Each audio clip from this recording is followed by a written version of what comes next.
අද වීඩියෝ එකෙන් දෙසැම්බර් 29 වනදා සිට ජනවාරි 3 වනදා දක්වා කාලයේදී ලංකාවට ඇතිවන කාලගුණ වෙනස්වීම් ගැන සහ ලංකාවට නැවත සුලිකුණාටු තත්ත්වයක් ඇතිවේද යන්න සොයා බලමු.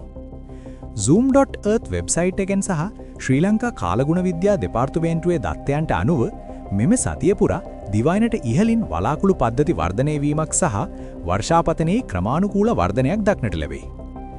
දෙසැම්බර් 29 වන දින දිවයිනේ බොහෝ ප්‍රදේශවල වියලි කාලගුණයක් පවතින අතර නැගෙනහිර මුහුදු තීරයේ මඳ වෙසි පවතී.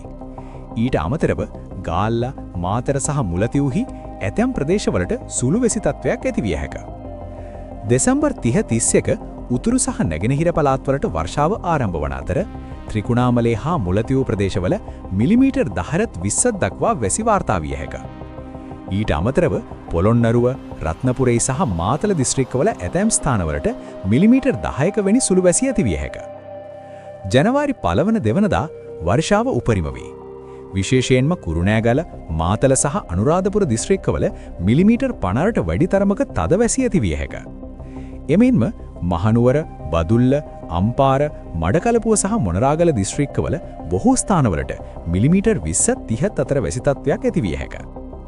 දිවයිනේ සෙසු ප්‍රදේශවලට මිලිමීටර් 10ට අඩු සුළු වැසි වාර කිහිපයක් ඇති විය හැකිය. ජනවාරි 3 වනදා වර්ෂාපතනයේ දිවයිනේ නැගෙනහිර මුහුද දෙසට ගමන් කරමින් ගොඩබිම් ප්‍රදේශවල වැසි තත්ත්වයේ තරමක් අඩු වේ. නමුත් මඩකලපුව, අම්පාර, ත්‍රිකුණාමලය වැනි ප්‍රදේශවලට වැසි තත්ත්වය පෙර පරිදිම පවතී. දැන් අපි බලමු දිවයිනාවට සුළං රටාවේ වෙනස්වීම සහ ඇතිවිය හැකි සිද්ධීන් පිළිබඳව. දිවයිනාවට සාමාන්‍ය පීඩනය මිලිබාර් 1012 අගයක පවතින අතර මේ ස්ථාවර කාලගුණික තත්ත්වයක් පෙන්눔 කරයි. වෙරළබඩ ප්‍රදේශවල සුළඟේ වේගය පැයට කිලෝමීටර් 15-25 අතර පැවතිය හැකිය.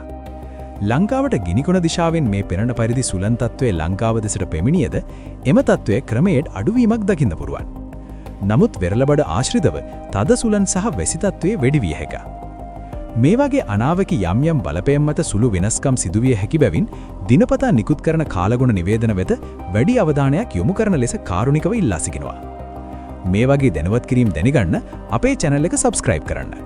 වීඩියෝ එක හොඳ නම් like කරලා තවත් කෙනෙක්ව share කරලා දැනුවත් කරන්න.